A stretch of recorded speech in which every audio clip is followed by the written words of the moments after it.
Right. Hi, Keith. Hi, Doug. So the AV is working, fantastic. Yes. We've never done a live case by web link before, so we were concerned. See you all in Glasgow. We've done our introductions. So I'm chairing this session with Prashant, and we've got an international panel here. We're all seated and all eager to see your case.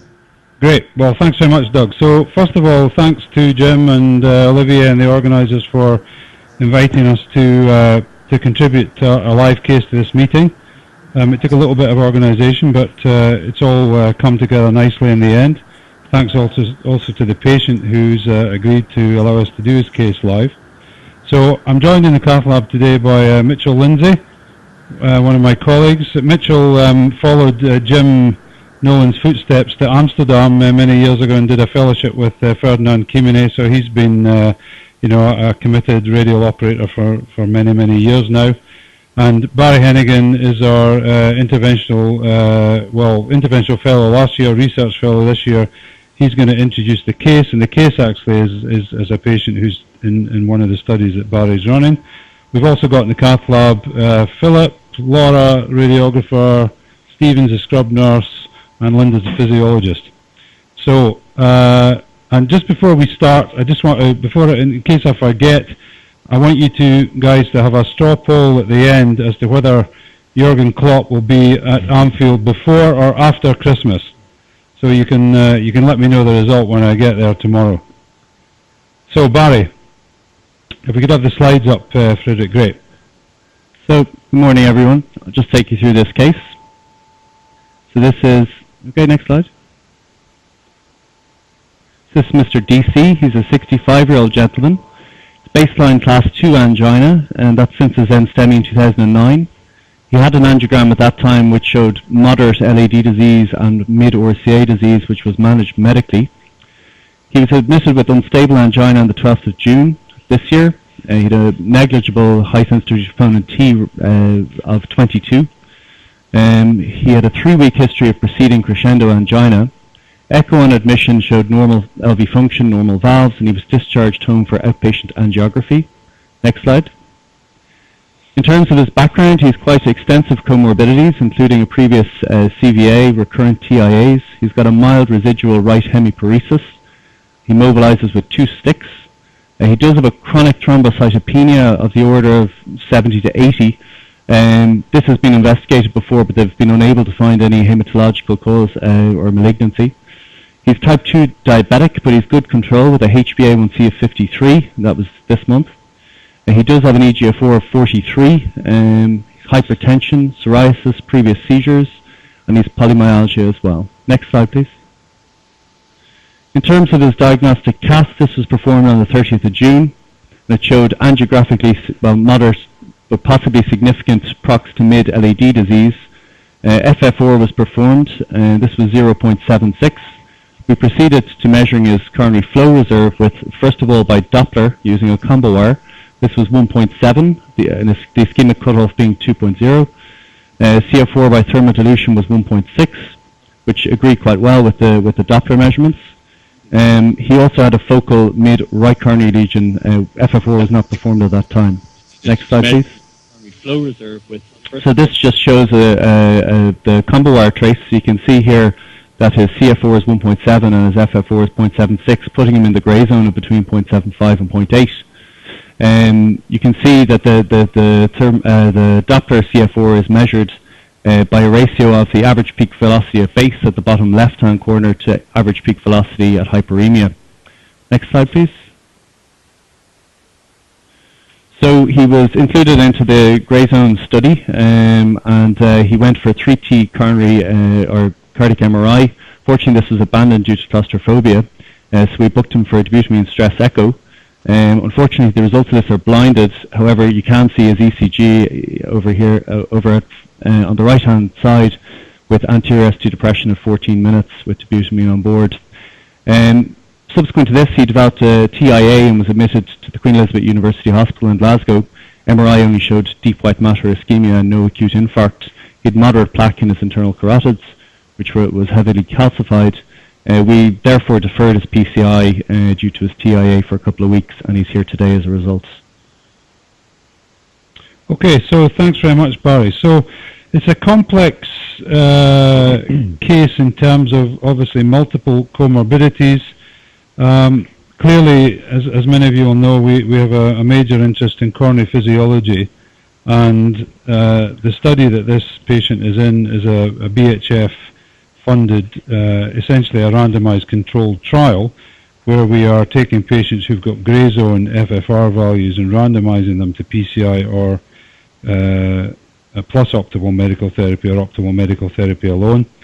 He's been randomized to PCI, and that's what he's here for today.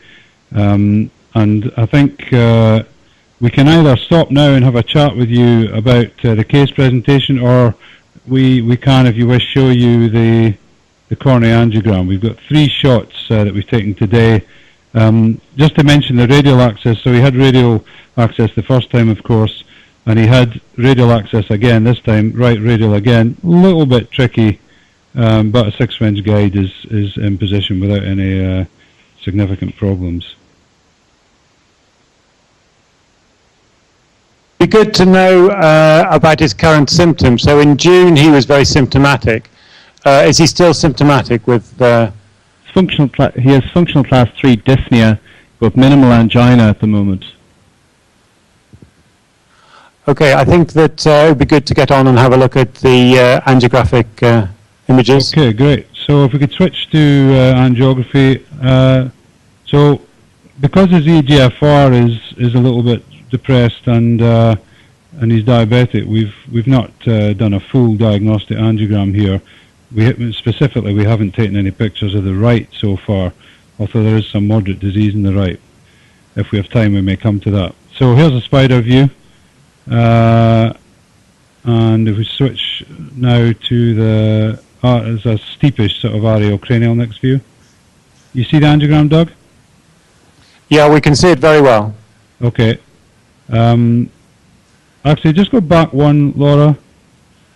So you can see the diagonal is quite a large vessel and has a lesion beyond the ostium, maybe 2 or 3 centimeters beyond the ostium. The LED itself has a moderate amount of quite heavily calcified plaque in the mid-segment just beyond the diagonal, but with a nice landing zone proximally. We would clearly have to stent across the diagonal.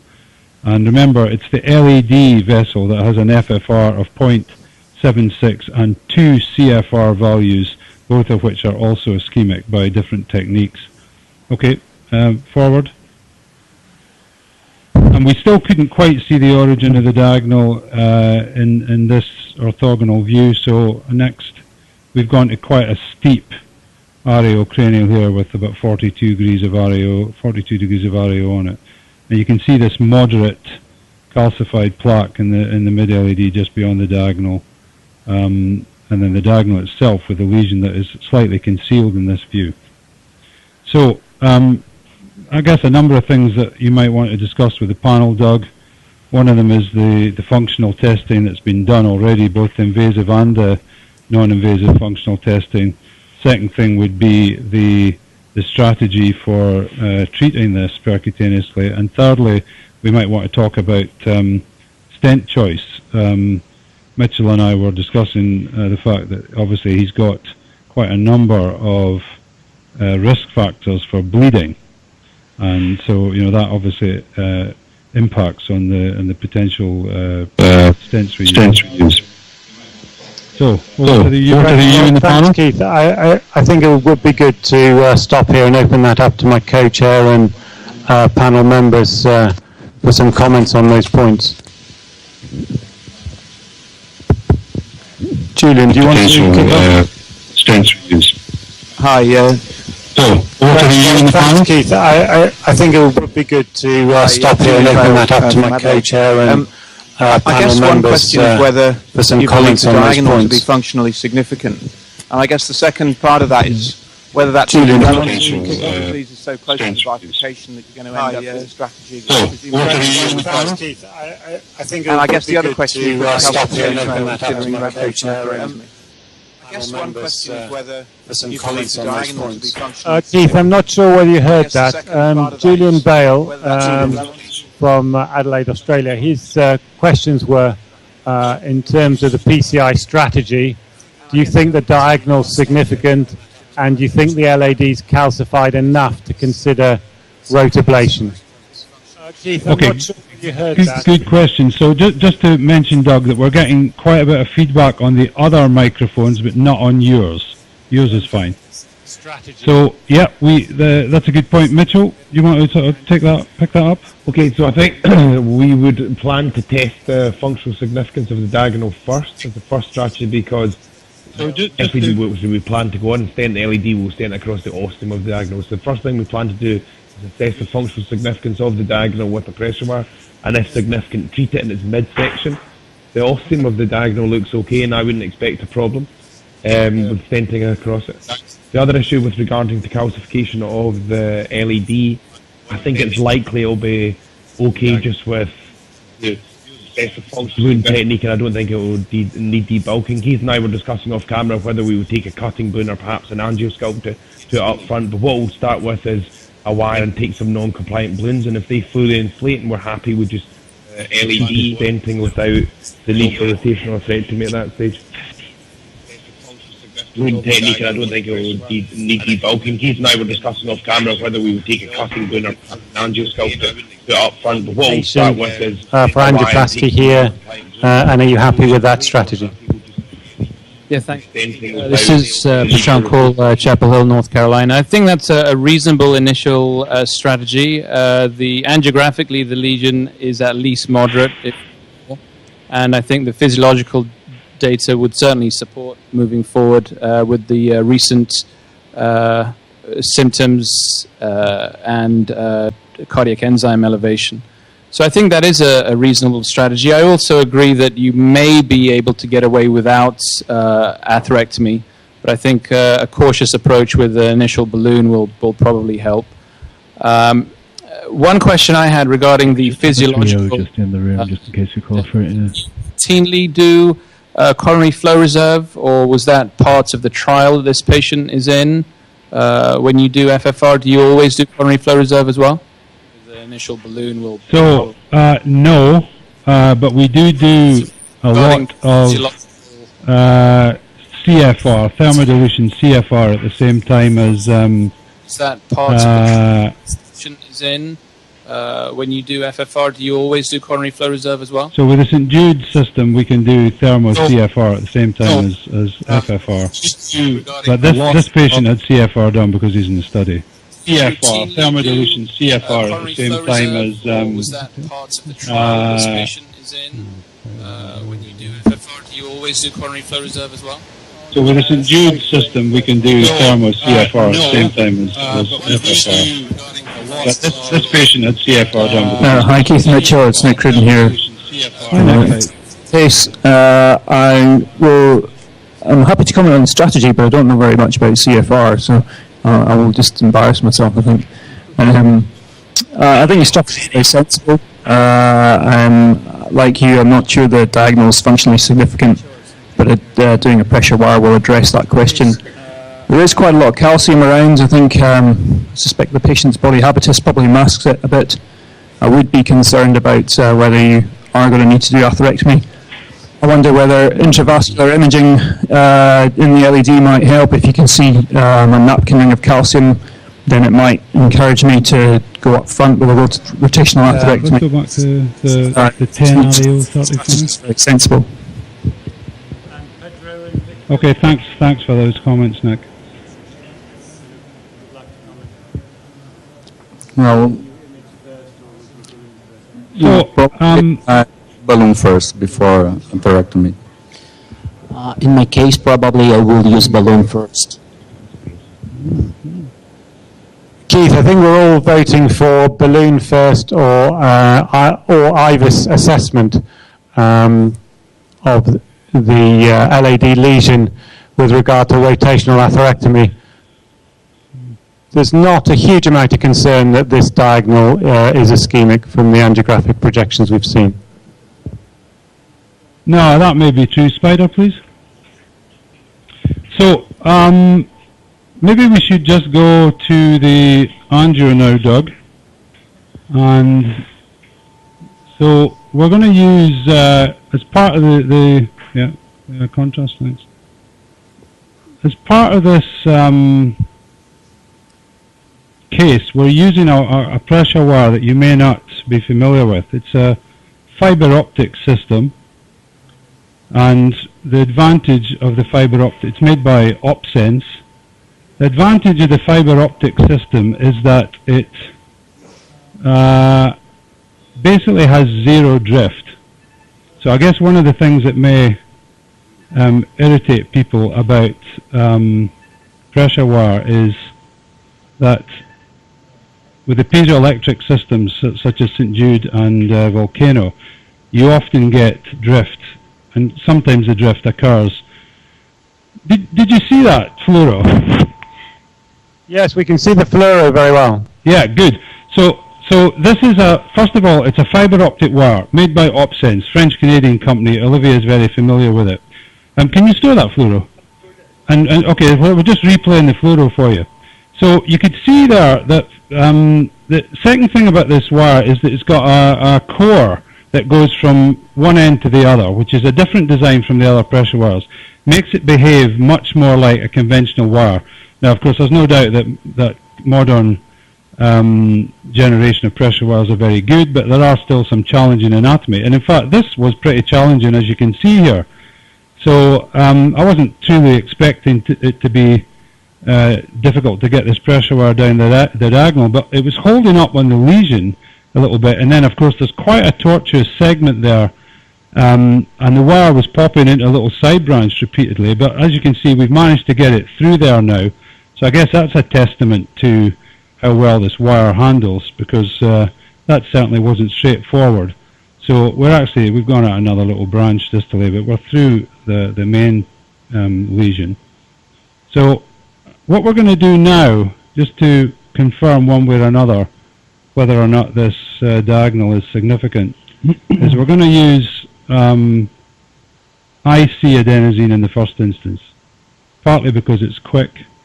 So you can see it's still, just a little test there, Mitchell. Yeah, it still likes to go out that side branch, but it's well past the lesion. So if you can see my hands, you're going to hear a couple of little bleeps as we connect this wire. You heard it there. So now, if we could switch to the pressure wire screen. So there's no direct video feed from this console, so we're using a camera to show the pressure wire. And I'm going to give a couple of mils of nitro, which is always important, and you'll probably see a little bit of drop in the distal pressure with the nitrate, but not much. And in fact, there's very little resting gradient across this lesion. Very little indeed, as in none, which is interesting. So we've just done 750 patients in a study called Contrast, where we used contrast hyperemia to see how it compares with FFR. So are we recording? So we're recording on the pressure wire. So that's a 6 to 8 mil bolus of contrast with a big flush. So you can see the effects of contrast hyperemia. I think we had a PDPA that was virtually 1. And the contrast looked like the lowest value was about 0.92. What we normally see with contrast is a PDPA that's perhaps 60% of what you get with adenosine. So now we're going to use high bolus dose intracoronary adenosine. So in the left coronary, this equates to 200 mics. So that's a 200 mic bolus. It's 50 mics per mil, so that's 4 mils with a big flush. And we'll see what we get.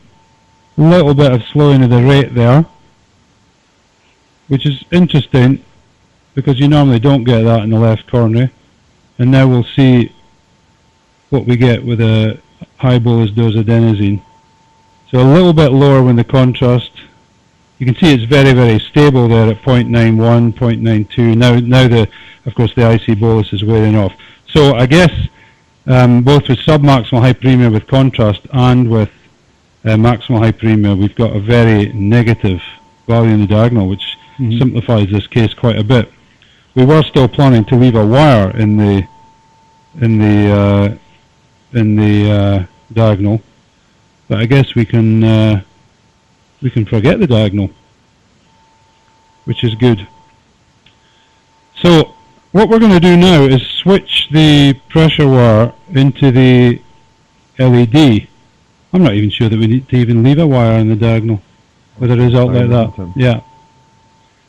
So the other aspects of pressure wire guided PCI are, of course, that ideally you should be able to do the PCI on the wire.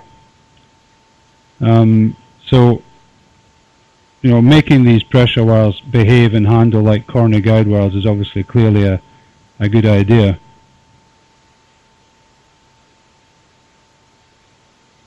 Right, can we just go RAO cranial now? Yeah, maybe the 10 RAO 35 cranial will be fine. So I guess whoever in the audience was confident that the diagonal would be negative were correct with a little test.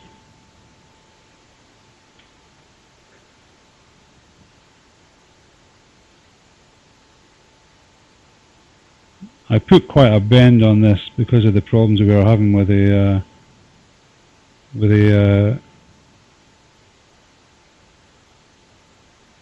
diagonal, so I guess that's just making it a little bit tricky to get into the LED.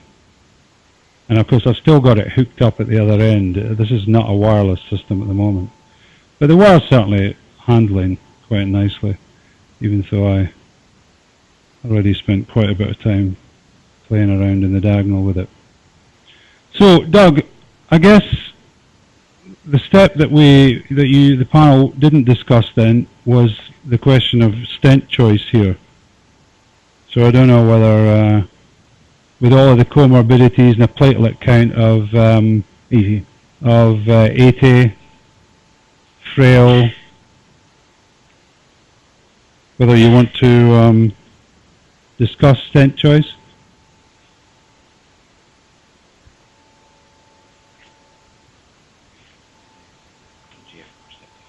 Great.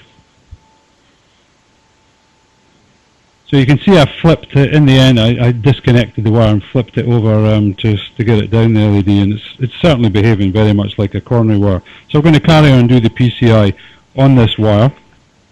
Any thoughts about stent choice?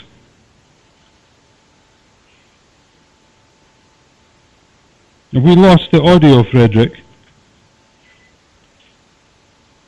Because I can't hear anything from that end. ACT adjective.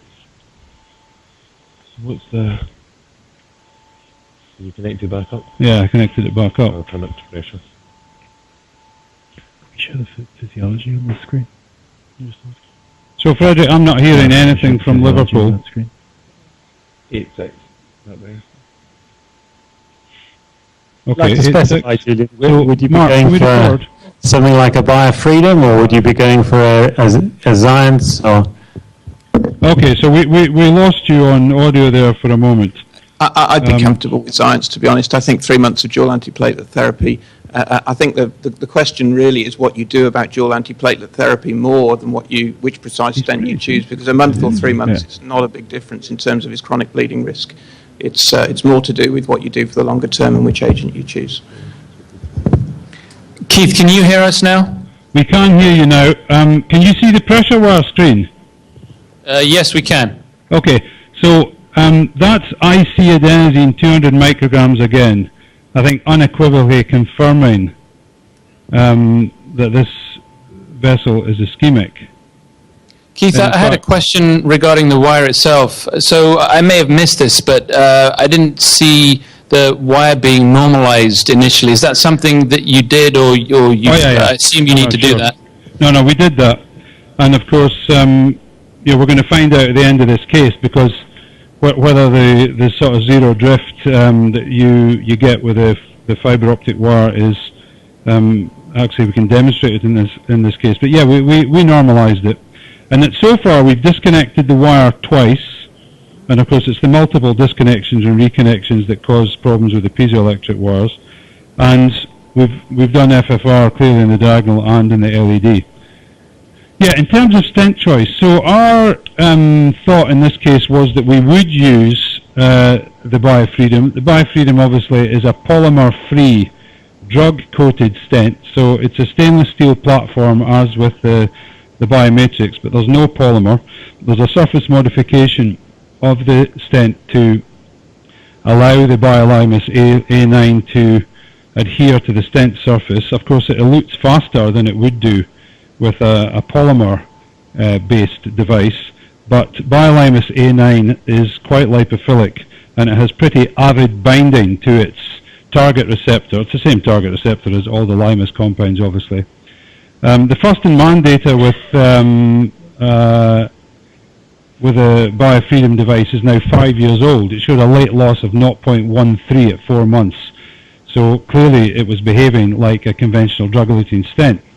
The pivotal trial of BioFreedom is the Leaders Free trial, which will be presented at TCT on the 14th of October and hopefully simultaneously presented in a major journal that's under review at the moment.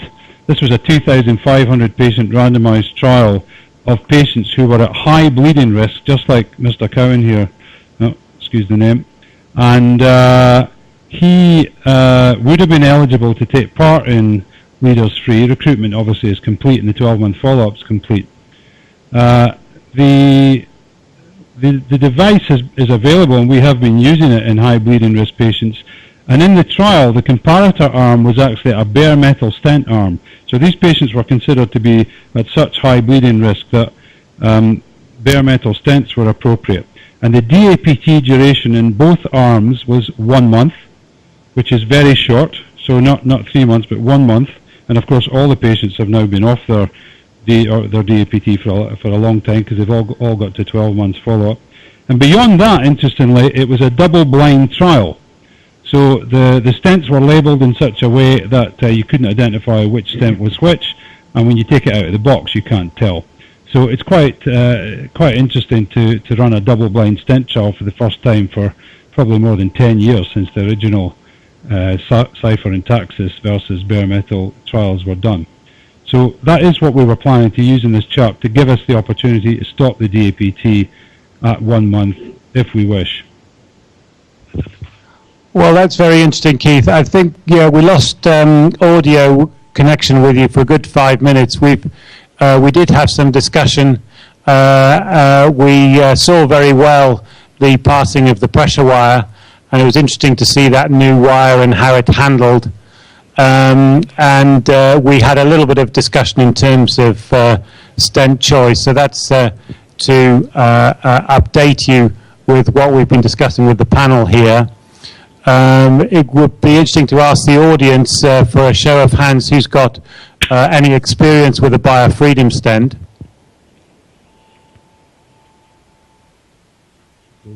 So there is some limited experience with the BioFreedom stent. Actually, several members from UK have used the BioFreedom stent. We've used it in Manchester. Can you tell us a little bit about the platform? Is it what kind of platform is it in terms of its structure and handleability and strut thickness and that sort of thing? So it's a stainless steel platform. We're just going to carry on, Doug, while Mitchell's talking to you. So a stainless steel platform that really handles very similarly just a standard Biomatrix stent, which we all know handles nicely. You know, we have a lot of experience with Biomatrix stent in standard clinical use and in clinical trials. We are one of the largest contributors to Nobo, and we found it handles very nicely and comparable to what you may argue the more modern alloys. And can I just ask Victor, Pedro, would either of you be tempted to use a bare metal stent here, or would you be using a drug-eluting stent? And if you did use a drug-eluting stent, would you be thinking of a BioFreedom? Well, fortunately, we will have the results of the Leaders 3 in the next few months. I don't have experience in biofreedom, but probably in this case I would use a everolimus eluted stent like Zines. And the duration of dual antiplatelet therapy, I would think to use 3 months of that, and after that maintain the patient with just one antiplatelet therapy, but probably a more potent one, not aspirin, but probably ticagrelor or prasugrel, a more potent antiplatelet. So we don't have experience using freedom stent, and probably in this case I will use a drug-eluting stent like Science, and probably we can keep the patients with dual antiplatelet therapy for at least 3 months too. I would agree with that. In the US, we don't have the freedom stent either yet, so we would go with a regular drug-coated stent. The only difference, I would say, is that given the history of stroke, probably stay away from the more potent P2Y12 inhibitors and maybe just use clopidogrel.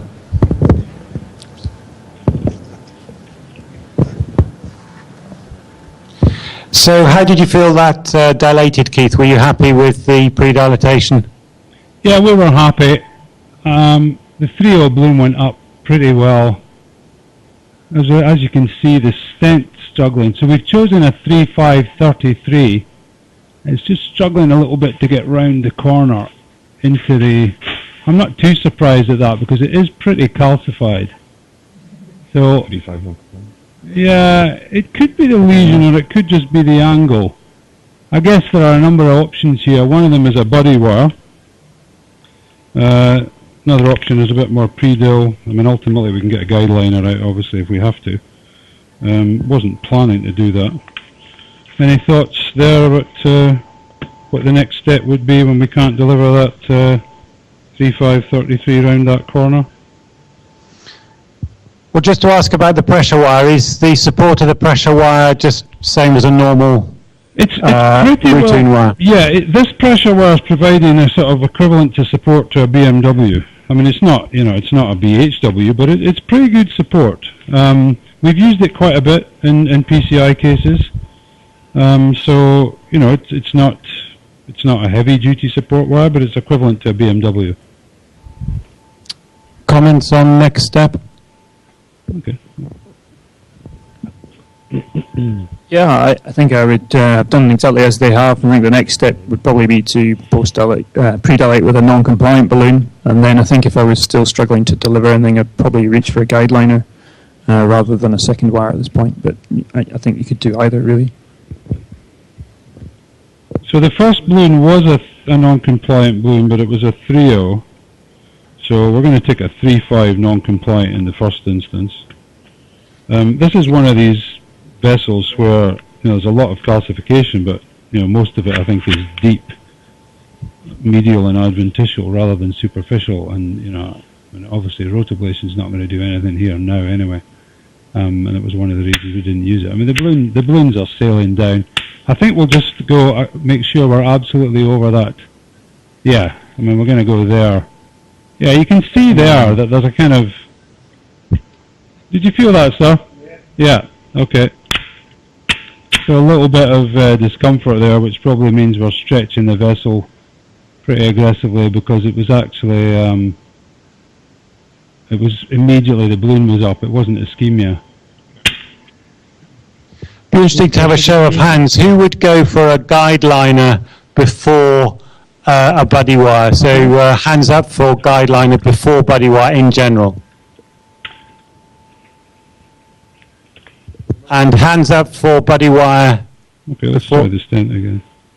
Yeah, it's pretty equally divided between interventionists who would reach for a buddy wire first and those who would reach for a guideliner first. Yeah, any votes for a wiggle wire? A live case, Doug, in your place. You gave me something pretty tricky to deal with, and I couldn't get the stents in. I asked for a guideliner. Any votes for a wiggle wire? Too expensive. One, but I know that's one of Olivier's favourites, partly why I brought it up. But we've got maybe 2 hands for the wiggle wire. Yeah, I guess Olivier's, if I understand Olivier's practice, he's normally on 5 French guides at this stage. One extra comment: we don't have easy access to GuideLiner in Australia, unfortunately, and I had a difficult case where I couldn't get in with 2 buddy wires, and I then used a buddy balloon. So I put the shaft of a balloon across, and it sailed down, having struggled for 20 minutes before. Spider, please. Nice option. So, Doug, can you hear me? Yeah, we can hear you very well. That was a nice demonstration after using a bigger balloon. The stent seems to go down pretty well. You know, the patient clearly felt some discomfort when that lesion was cracking with the 3.5 balloon. I guess the 3.0 balloon hadn't actually, done anything useful, and then the stent sailed in after that on the pressure wire. So we're just making sure that we're okay. So we can come back a little bit. We want to be obviously just proximal to that diagonal. So we've moved to the spider view. We're fine distally in terms of position or length anyway. A little bit further maybe. And what sort of pressures were you going to with those balloons, Keith? Okay, well, Mitchell was in charge of pressure. So I took it to 18 with the 3.5. You know, as we discussed before, there's a lot of deep... Okay, let's just go back to the steep variocranial, just make absolutely sure where we are before we deploy it. So just high pressure, 18. Are you happy to go up to the mid-20s with a pre-dilatation balloon? If required, yes. I wouldn't routinely do it, but I think certainly if required, if I was having problems delivery, or if the balloon wasn't fully inflating, then I wouldn't have any problems taking it to the mid-20s. 14. Yeah, you can see why we were having a problem there. There's a real chicane in the proximal LED there. Yeah, you'll feel that again. So we're just putting the stent in there and stretching it up. So we're going to go to 14 maybe. Yeah. Okay, down. Yeah, you can store that. So that was 14 to deploy the stent. Quite a lot of ECG change. Just to go back to the debate about the buddy wire GuideLiner, I think it depends partly on the type of what the problem is essentially. There's no science to this, it's just based on my anecdotal experience, but I think if there's a lot of calcification around, then it's resistance between the stent struts and the vessel wall. The GuideLiner is very helpful because it removes the stent from the vessel wall, whereas if the vessel's compliant and it's just very tortuous, I think a second wire, buddy wire is very, very helpful. I think it also, I think that's a good point, Nick. I think it also depends a little bit on what the more proximal architecture of the vessel is like, such that if it's a right and you're planning to stent all the way back, then I don't have any concerns in taking a GuideLiner very deep into the vessel and being quite aggressive. Compliant again, yeah. But, I think if as you say, if it's just tortuous proximally and it's not particularly diseased, then I've got a little bit more anxiety around it. Pressure one.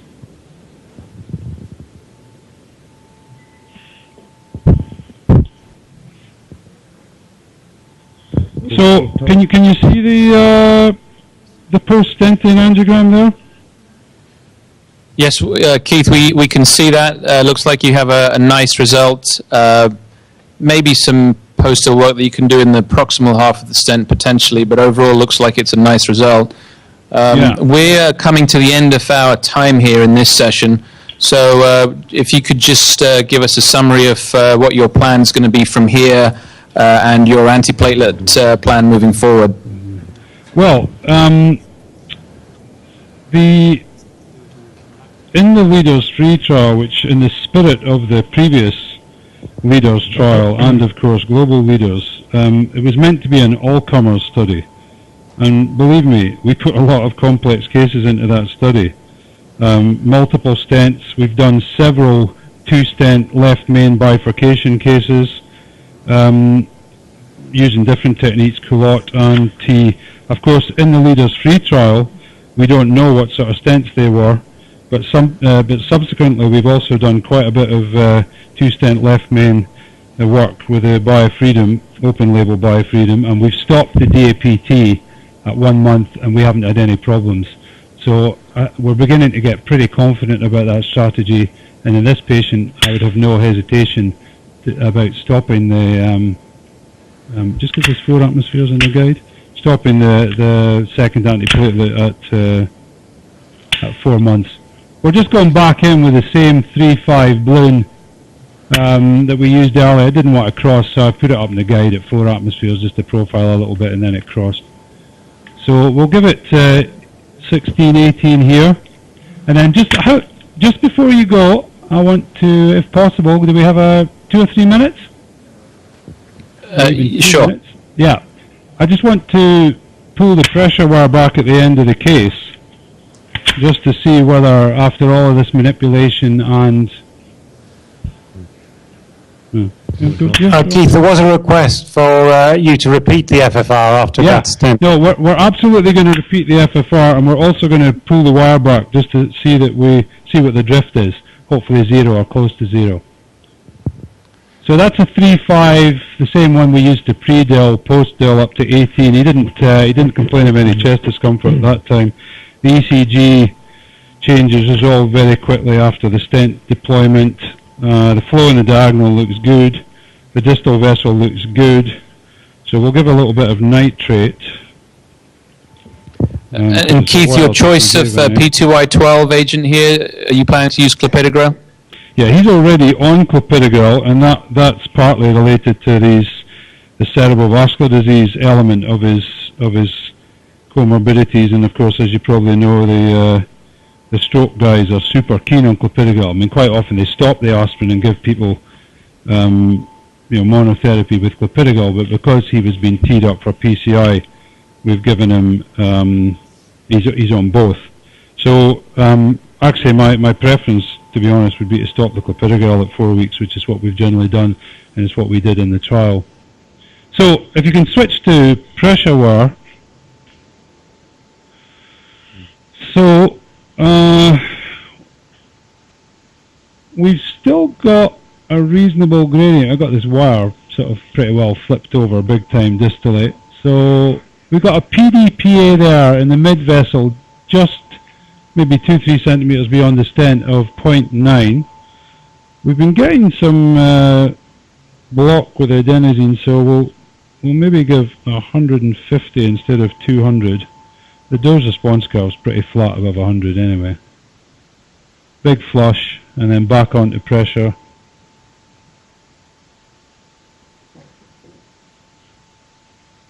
Okay, we didn't get so much block that time. That's a pretty decent result. I'll just give 200 of adenosine, just to be absolutely sure. So that's 200. Yeah, it's interesting that we're not getting the block now. Guide in? No, guide's in, yeah. So we've got a very, very stable FFR value of 0.9 there in the mid-LED. I mean, there is some, diffuse disease in that small distal vessel, but I'm pretty happy with that result, I have to say. So now, yeah, that's a really good demonstration, Keith. Were you going to pull the wire back to show the drift? Yeah, so here we are.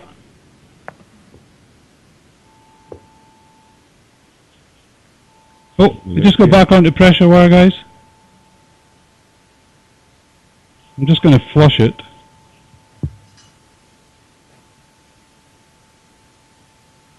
Sometimes there's a bit of saline. And Keith, I assume you're doing this case on heparin alone? Yeah, heparin alone. I mean, we did an ACT. It was about 380. So that fits with our original grey zone of 0.76, if that's the true drift of 0.05. Yeah, so we've got a little bit of drift in that one, not much. I mean, we often see more than that, but that's not bad. So we'll just do a final angiogram. Hopefully final anyway.